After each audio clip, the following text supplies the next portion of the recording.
एक गहरी सांस लीजिए और महसूस कीजिए उस ब्रह्मांड की ऊर्जा को जो हर पल हमारे साथ बह रही है। क्या आप जानते हैं कि सिर्फ 9 ग्रहों की एक दिव्य चाल आपके जीवन के 90% बड़े फैसले तय कर सकती है। आपकी तरक्की, आपकी नौकरी, आपकी शादी, आपका स्वास्थ्य, सब कुछ इन 9 ग्रहों की ऊर्जा से कहीं ना कहीं जुड़ा हुआ है। हजारों साल पुरानी ज्योतिष विद्या हमें बताती है कि जन्म के समय इन 9 ग्रहों की जो स्थिति होती है वही आपके जीवन का एक कॉस्मिक रोड मैप, एक दिव्य नक्शा तैयार करती है।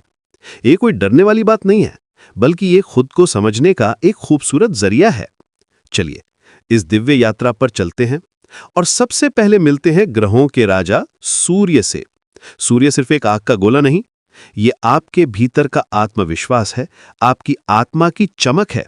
जब आपकी कुंडली में सूर्य मजबूत होता है तो आप एक लीडर की तरह चमकते हैं, दुनिया को रास्ता दिखाते हैं। लेकिन अगर सूर्य की ऊर्जा थोड़ी कमजोर हो तो कभी-कभी आत्मविश्वास में कमी महसूस हो सकती है। अब अपनी भावनाओं के सागर में उतरते हैं, जहां चंद्रमा का राज है। चंद्रमा आपका मन है, आपकी भावनाएं, आपकी कल्पनाएं। एक मजबूत चंद्रमा आपको मानसिक शांति और स्थिरता देता है। आप भावनाओं को समझते हैं और संभालते हैं। पर जब चंद्रमा की लहरें थोड़ी अशांत होती हैं तो मन बेचैन हो सकता है, भावनाएं आप पर हावी हो सकती हैं। इसके बाद आती है मंगल की बारी, जो आपकी ऊर्जा और साहस का प्रतीक है। ये वो आग है जो आपको सुबह बिस्तर से उठाती है और कहती है चलो आज कुछ बड़ा करते हैं। एक अच्छा मंगल आपको निडर और साहसी बनाता है, आप चुनौतियों से घबराते नहीं। लेकिन अगर ये ऊर्जा संतुलित ना हो तो कभी-कभी गुस्सा या जल्दबाजी भी करवा सकती है। और संवाद की दुनिया का राजकुमार है बुध, आपकी बुद्धि, आपकी आवाज, आपका बात करने का तरीका। जब बुध की कृपा होती है तो आपके शब्द लोगों पर जादू कर देते हैं। आप सीखते जल्दी हैं, समझाते अच्छा हैं। लेकिन अगर बुध थोड़ा कमजोर हो तो अपनी बात कहने में झिझक महसूस हो सकती है या लोग आपको गलत समझ सकते हैं। अब बात करते हैं सबसे बड़े और शुभ ग्रह गुरु यानी बृहस्पति की। गुरु आपके भाग्य और ज्ञान के स्वामी हैं। वो आपके जीवन में अवसर लाते हैं, आपको सही रास्ता दिखाते हैं। जिनकी कुंडली में गुरु मजबूत होता है उन्हें अक्सर किस्मत का साथ मिलता है और वे हमेशा कुछ नया सीखना चाहते हैं। और जहां प्रेम है, सुंदरता है, ऐश्वर्य है, वहां शुक्र का वास होता है। शुक्र आपके जीवन में रिश्तों की मिठास और भौतिक सुख सुविधाएं लेकर आते हैं। एक मजबूत शुक्र आपको कला, संगीत और खूबसूरत चीजों की तरफ खींचता है और आपके जीवन को प्रेम से भर देता है। लेकिन जीवन सिर्फ सुख का नाम नहीं, इसमें कर्म और न्याय भी शामिल है। और इसके देवता हैं शनि।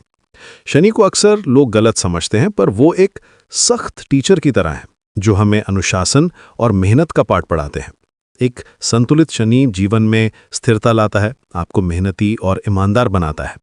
हाँ, अगर उनकी स्थिति चुनौतीपूर्ण हो तो कामों में देरी और संघर्ष का सामना करना पड़ सकता है, लेकिन वो आपको मजबूत बनाने के लिए ही होता है। और अंत में आते हैं 2 छाया ग्रह, राहु और केतु। ये कोई भौतिक ग्रह नहीं, बल्कि ब्रह्मांड के 2 संवेदनशील बिंदु है। राहु भ्रम और अचानक होने वाले बदलावों का कारक है। वो आपको भौतिक दुनिया की तरफ खींचता है, बड़ी बड़ी इच्छाएं जगाता है। कभी कभी वो अचानक से सफलता देता है तो कभी भ्रम में भी डाल देता है। और राहु से बिल्कुल विपरीत है केतु, जो मोक्ष और आध्यात्मिकता के प्रतिनिधि हैं। केतु आपको भौतिक दुनिया से दूर ले जाते हैं और खुद से जुड़ने का रास्ता दिखाते हैं। वो आपको सिखाते हैं कि असली खुशी बाहर नहीं, आपके अंदर है। तो अगली बार जब आपके जीवन में कुछ बड़ा हो, चाहे अच्छा या चुनौतीपूर्ण, तो एक पल रुककर याद रखिए, इसके पीछे शायद इन 9 ग्रहों की दिव्य चाल काम कर रही है। ये एक खूबसूरत व्यूथ्रू नृत्य है जिसमें हर ग्रह अपनी भूमिका निभा रहा है। और इसी रहस्य को और गहराई से समझने के लिए हर महीने ज्योतिष शास्त्र पर एक खास चर्चा करने जा रहे हैं। हम आपके साथ हर ग्रह का राज खुलेंगे और बताएंगे कि कौन सा ग्रह आपकी मदद कर रहा है और कौन आपको रोक रहा है। तो हमारे साथ जुड़े रहिए, इस ब्रह्मांडीय यात्रा का हिस्सा बनिए और अपनी परेशानियों के समाधान खोजिए। याद रखिए, सितारे आपके खिलाफ नहीं, वो तो बस आपको आपका रास्ता दिखा रहे हैं। आपको बस उस नक्शे को पढ़ना सीखना है।